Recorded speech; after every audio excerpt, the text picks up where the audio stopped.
I'm Scott. I'm Bill. And we're the Trade Guys. You're listening to The Trade Guys, a podcast produced by CSIS, where we talk about trade in terms that everyone can understand. I'm Phil Luck, and I'm here with Scott Miller and Bill Reinsch, the CSIS Trade Guys. This is Trade Guy Scott. Thanks for listening to The Trade Guys. On this week's episode, we interview Betsy Olim, who is based in Memphis, Tennessee. She's a longtime importer and exporter and runs her own podcast called Export Stories. We compare notes with Betsy and talk many current issues in the world of trade and also talk about the power of stories in international commerce. All this and more on The Trade Guys.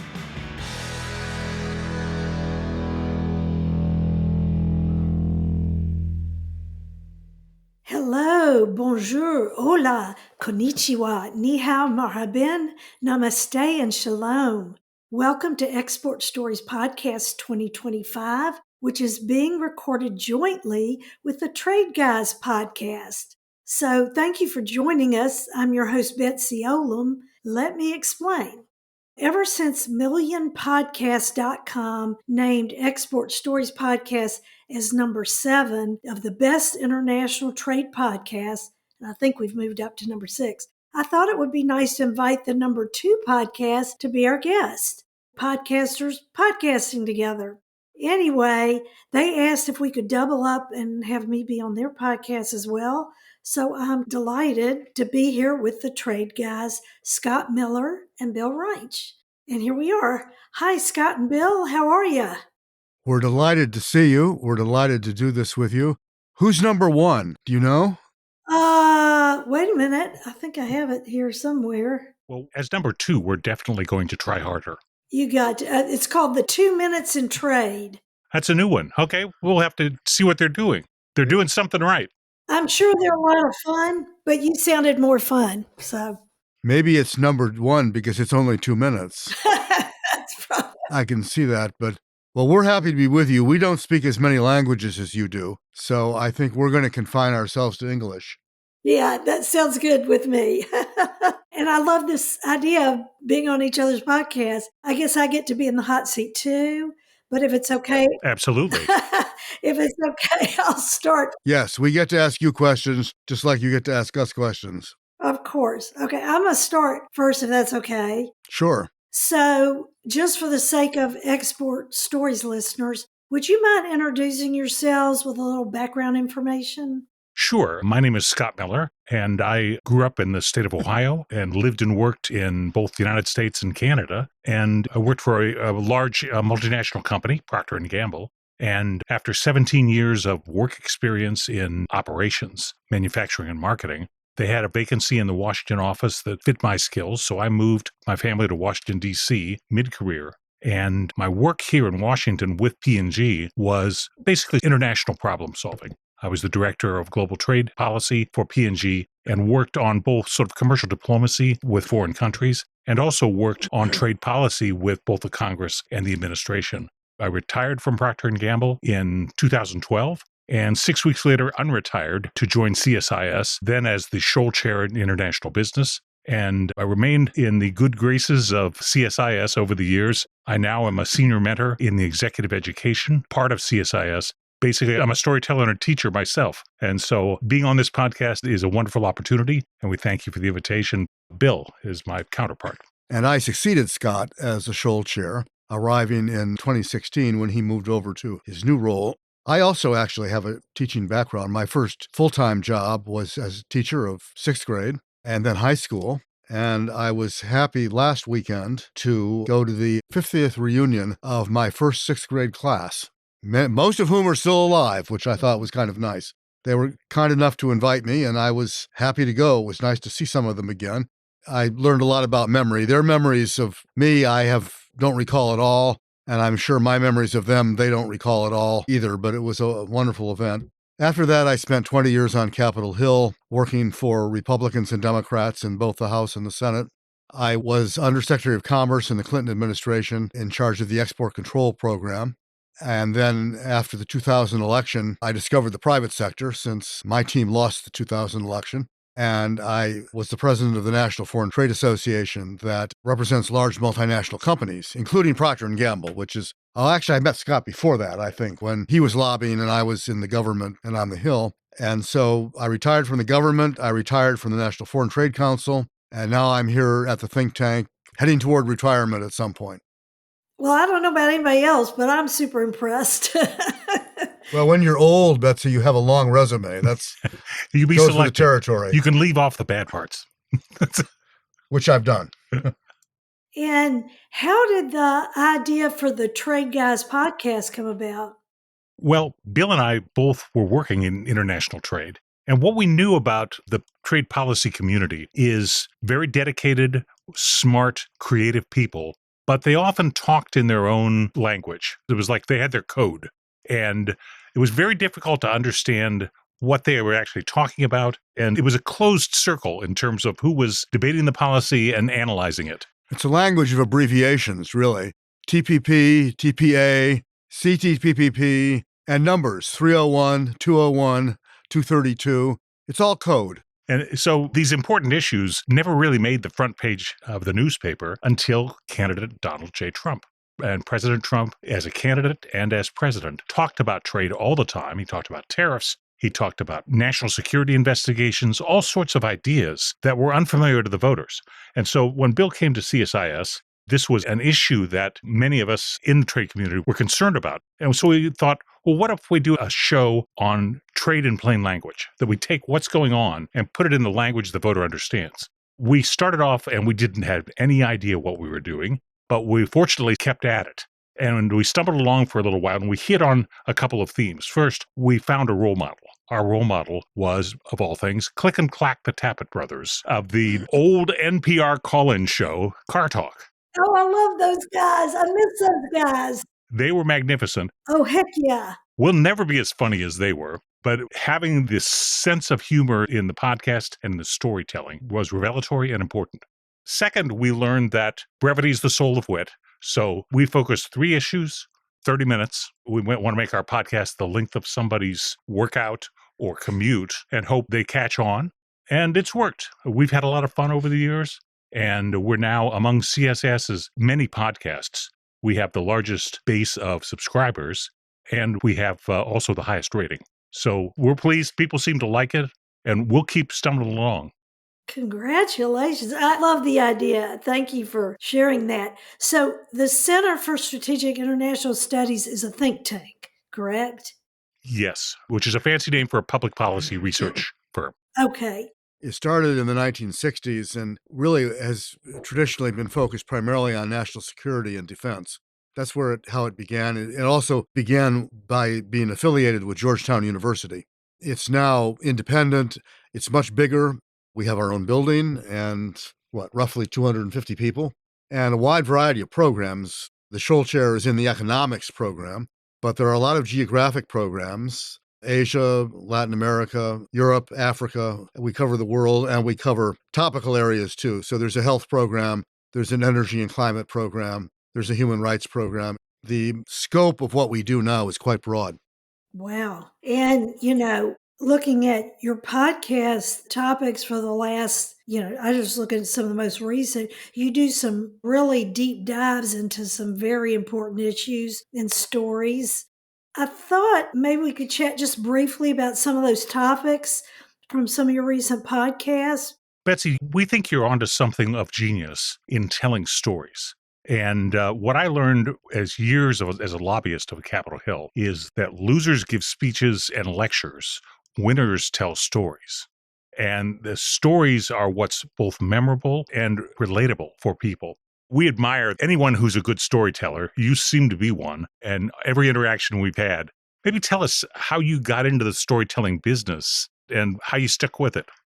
Yeah, well, this started back in 2019. And I'll tell you how it started. To keep my brain active and challenge myself, I decided to write a screenplay about, and let me just go back for a minute. I started my career in the early 80s.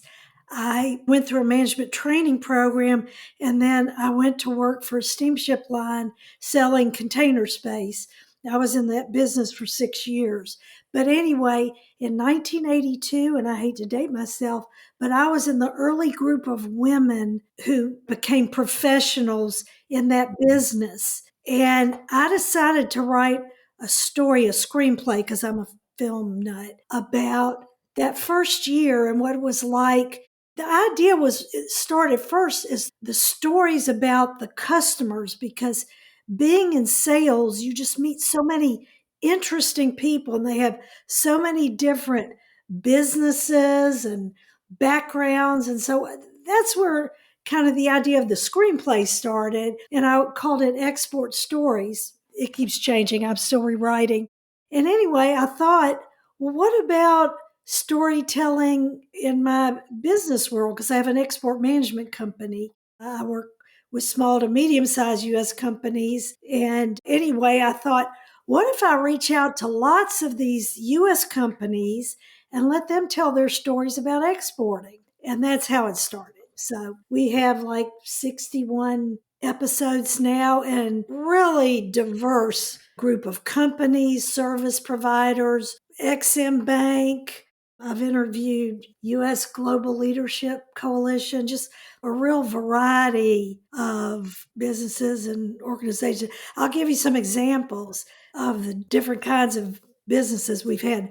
International literary agents, that was my last podcast. A boutique bourbon distillery out of Chicago, business that has inputs from the oil and gas industry, a hardwood exporter. I mean, AI in the education field.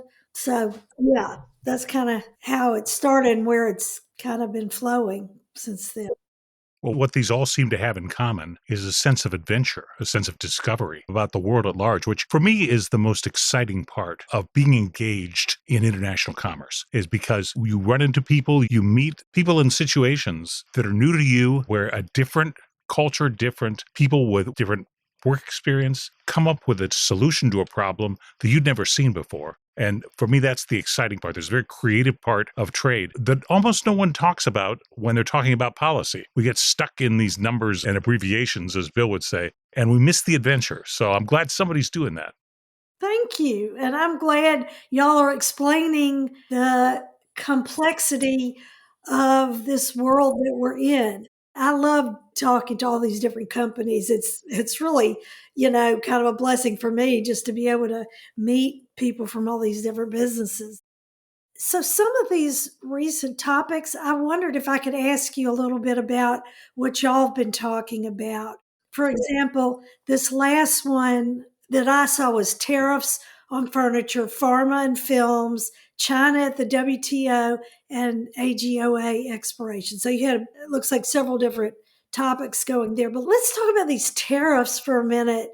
I don't mean to be too negative, but did we really think that we were going to bring back furniture manufacturing on a large scale in the US, or pharma, which is so critical? I mean, everybody needs our medications, but are we going to just bring all that back? Why are we putting tariffs on things that we need that are so critical to people's health, And vice versa. I don't understand what tariffs on films are either, but you're making films all over the world. I don't see how that's going to end, but just, let y'all talk a little bit about that. I just gave my 2 cents. Yeah, we kind of made a joke out of the film thing. Okay. It's a strange story because, first of all, we actually have a trade surplus in movies. Right. $15 billion surplus. We export a lot of movies. American culture is popular worldwide. So this is not a problem area. And I don't think particularly it's an area where you want to reshore. I mean, it's a fair statement that these days Vancouver and Toronto sit in for a long list of American cities. They pretend because it's cheaper. But, at the same time, a lot of movies involve legitimate foreign locations. I mean, the classic example that we talked about in the podcast is the Mission Impossible movie, which, if you saw the last one, was filmed multiple places all over the world, a lot of it in London, but not all of it there. And 007 too. I mean, Well, yes, and it just struck us that trying to figure out what makes a movie American, I mean, it's got those movies, they have American actors, they have foreign actors, they have American and foreign cameramen, they have editors from different nationalities. The editing might be done in the foreign country, it might be done here in the United States, probably both. So how do you decide if it even has a nationality? We thought that would be mission impossible. Yeah, no, that's a good example. No, and you've got American directors, you have foreign directors, you have US screenwriters, you have foreign screenwriters, and they come together to make these really great projects. And I hope they keep doing it. For a global audience. That's the key. Yeah, we'll see what happens. I've sort of learned from Trump's first term not to pay much attention until he says something 3 times. And he said this twice. So he's got one more to go. Then I think we should be worried. A lot of these come with the what would I characterize as the revitalization of Section 232 of the 1962 Trade Expansion Act, which are national security investigations into the capability of an industry to perform against certain criteria.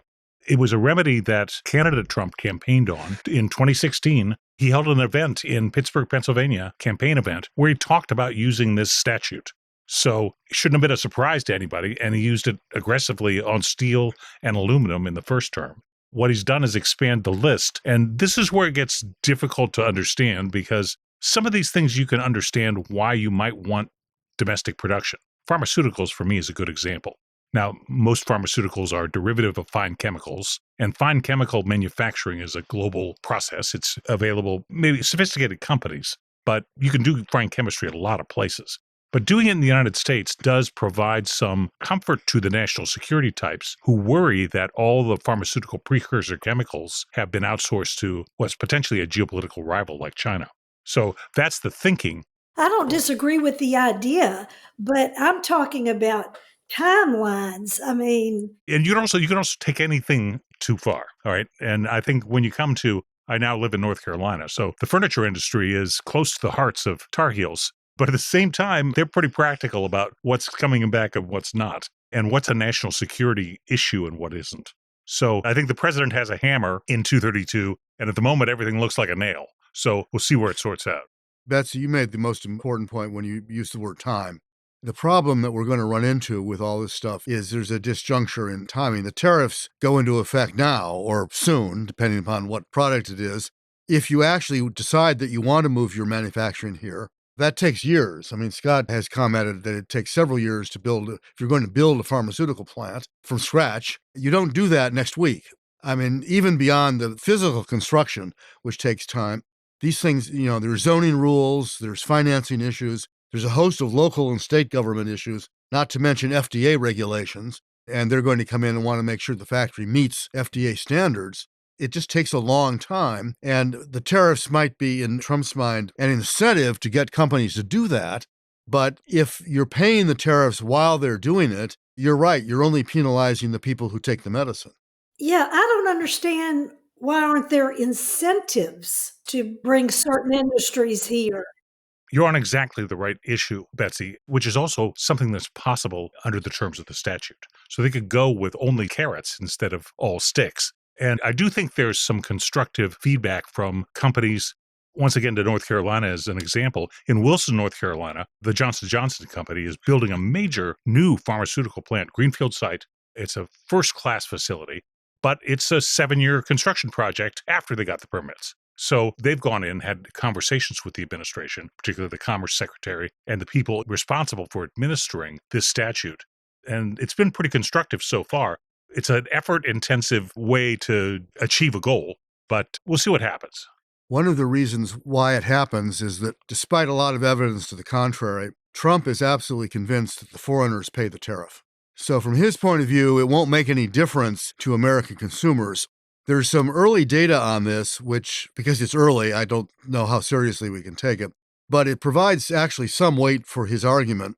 Goldman Sachs put out a pie chart that suggests in the short run, 64% of the tariffs are being paid by American producers or retailers. 22% are being paid by American consumers, which is what we're talking about here. And 14% are being pushed back onto the foreign manufacturers. Because, realistically, if you're Walmart, for example, you've got market power. You can go back to your foreign seller and say, look, you need to give me a break here. And if you don't eat some of the tariff yourself, I'm going to buy from somebody else. So some of that is going on. But what we are seeing, at least right now, is some reluctance by American producers to raise prices. They want to maintain market share. They don't want to stiff their consumers. And in the short run, they don't have to, because they did a lot of stockpiling earlier this year in anticipation of the tariffs. They stocked up on their inventories, and they're still working those down. So their costs are going to go up, but they haven't all gone up yet. So, we should do this again around Christmas time and see what Christmas shoppers are experiencing with respect to price increases then. This is going to be a fourth quarter, I think, and first quarter next year issue. Absolutely. I think Christmas is going to be very interesting, what we're going to hear from consumers. Now, call me cynical. You can call me cynical, but wasn't the other idea for tariffs, and this is maybe from a political standpoint, revenue for the government? And they are getting revenue from the tariffs. Isn't that right? That is correct, yes. $330 billion this year. Keep in mind, there's a 10% sort of statutory blanket tariff on most, if not all, imports. And we import $3 trillion worth of goods a year. So it's big numbers. And look, one of the things that's true of President Trump's economic team is there are many Wall Street players. They take a look at the U.S. as if it's a business entity, and they say, look, when you look at the assets, land, labor, capital, ability to succeed in the future, everyone's long on America. It's a great story, but we're burning through too much cash and running up too much debt. And I think Secretary Bessent in particular, but also Secretary Lutnick, who ran Cantor Fitzgerald, are genuinely worried about a debt crisis. And they want to take steps like tariffs that help export competitiveness, that soften the dollar a little bit, but also that create the revenue that will help avoid a debt crisis if one's on the horizon. That didn't start out, I don't think, being the Right. main goal. Right. If you listen to Trump in the campaign, his narrative for 40 years has been a victim narrative. The United States is a victim of the evil foreigners stealing our jobs, undermining our security, and hollowing out our manufacturing base. So all our problems are somebody else's fault, and we're being taken advantage of. And he initially viewed the tariffs as essentially rebalancing. It's time for them to pay us back because we've been paying them all these years. You can agree with that or not, but I think that was the initial rationale. Over time, and after the passage of his one big beautiful bill in the summer, which significantly increased the deficit by trillions, suddenly revenue has become a much more important factor. And it's a fair point that this is going to raise, over 10 years, a lot of revenue. That's one of the reasons why I think Scott and I are currently thinking, no matter who's elected in 2028 to be the next president, we think the tariffs are likely to stay because Congress is going to be reluctant to part with the money. Yeah, it's going to be hard to undo as long as the American consumer is comfortable absorbing some inflation, but Well, yes. Look, it will make foreign products a little more expensive. It'll make domestic products a little better value. So there are going to be trade-offs in this. But at the same time, we have a 50-year current account deficit that was never getting any smaller. And now it is. Now it's beginning to shrink. So there are some things in place. And keep in mind that there are other economic factors that are being promoted now, like lower regulation, like abundant, cheap energy, that are great for the American economy and will support. Not so good for the climate, though. That seems to have fallen into the Department of Disappearing Issues because it really has. I'm going to tell you a story, an historic story from my memory when I got into international trade. I've been in international trade since the early 80s.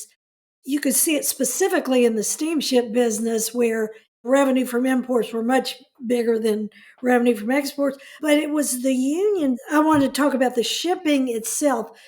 We had a lot of American flag ships in the early 80s.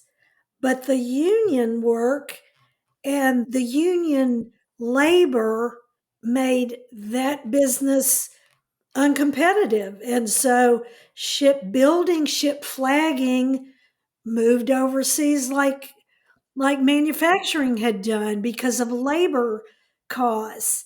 Now, y'all are economists. I'm not. So, doesn't this go way back to the 70s when Goes back to the Jones Act. Scott will do a rant on the Jones Act. Usually, at some point in our podcast, the rant is due. So we do try to respond. But one of the last acts signed by President Woodrow Wilson, could have been Edith, but it was in 1920, was the Merchant Marine Act of 1920, also known as the Jones Act. What this did was it was intended to promote shipbuilding and merchant mariners in the United States, really based on the experience of World War I, where crops were rotting on the dot as European fleets pulled out.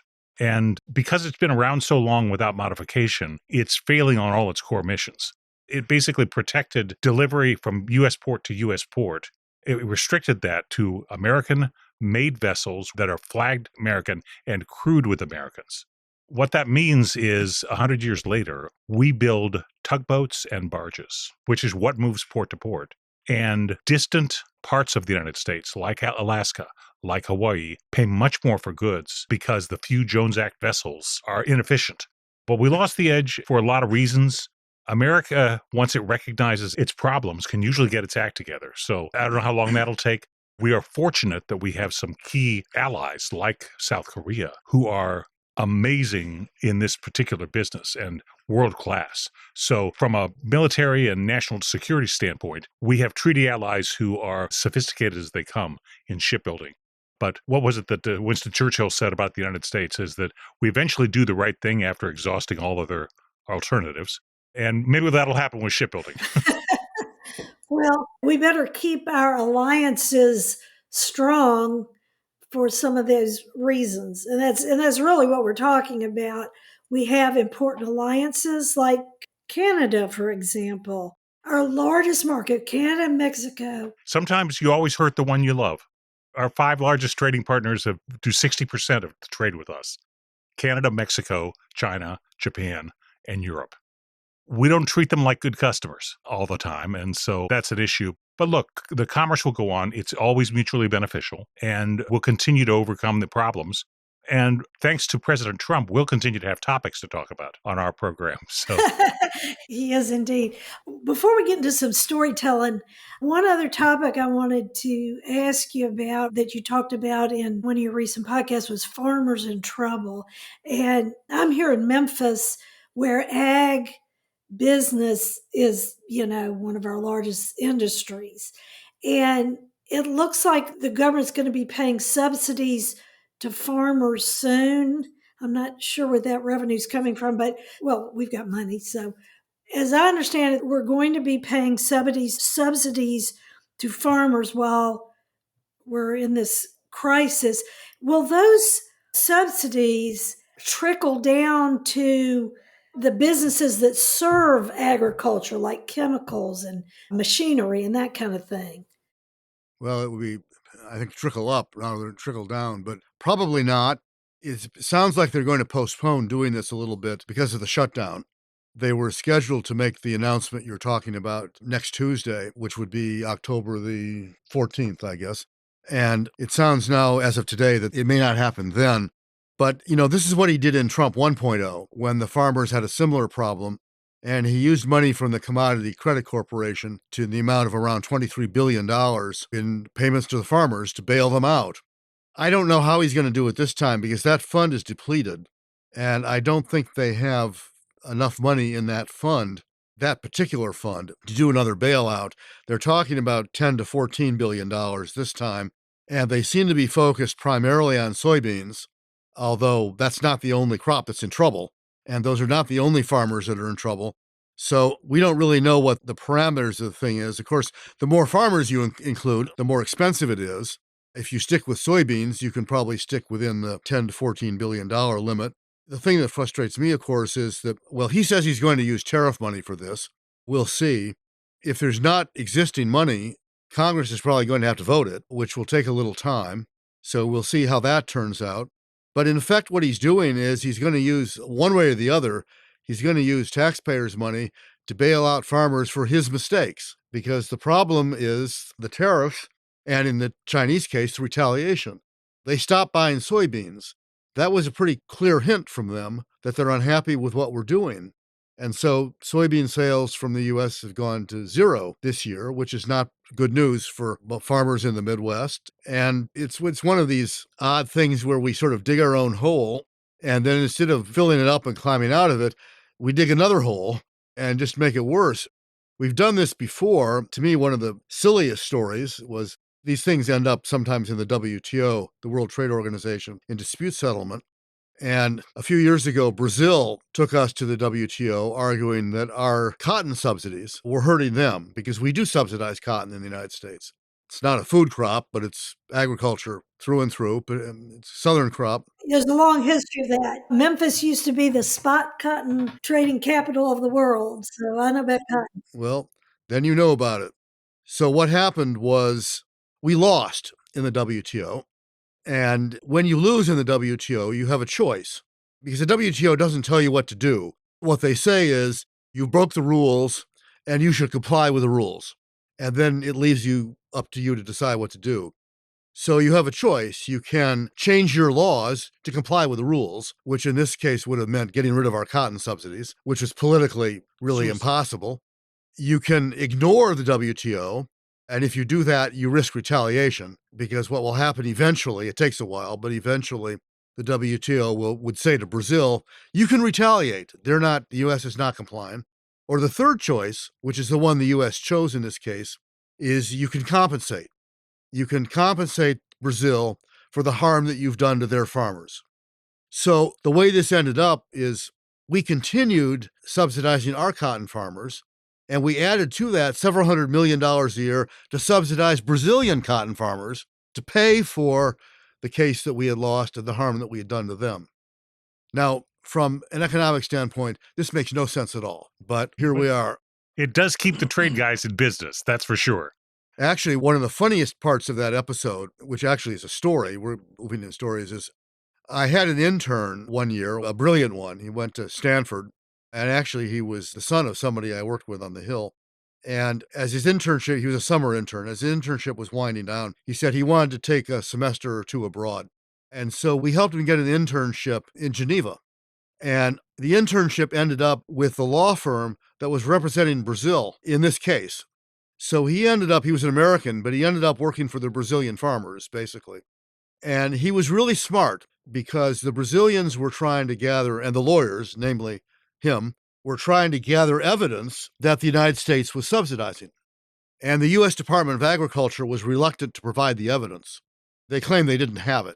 So the intern was really smart. Instead of asking for subsidy data on cotton, he asked for subsidy data on rice and corn and other products that were not part of the case. And the government coughed that up immediately, which then allowed the lawyers at the WTO to argue that the United States had the data because they provided the data on all these other crops. They had the data, they just were not willing to provide it. So we lost. But the ultimate result of this was the next summer, the intern applied to be a summer intern at the U.S. Trade Representative's office. And USTR has an ongoing deal with Stanford in which they agree to take one intern from Stanford every summer. And this was the one. And USTR turned him down because of this case. They refused to take him because he had helped the Brazilians win the case against the USTR. Well, he got even because he then went off, instead of going to USTR, he spent the summer working as a summer intern, I think for Amnesty International, and probably caused the U.S. government more trouble there than he would ever have caused them being an intern at USTR. Oh, man. Why would you want a smart intern? Betsy, it's been terrific talking to you. Thanks for having us on your program. I have loved it.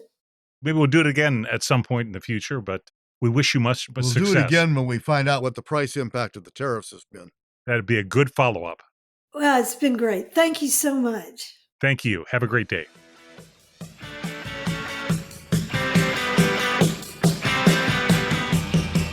You've been listening to The Trade Guys, a CSIS podcast. For more audio content, visit csis.org/podcast. Thanks for tuning in.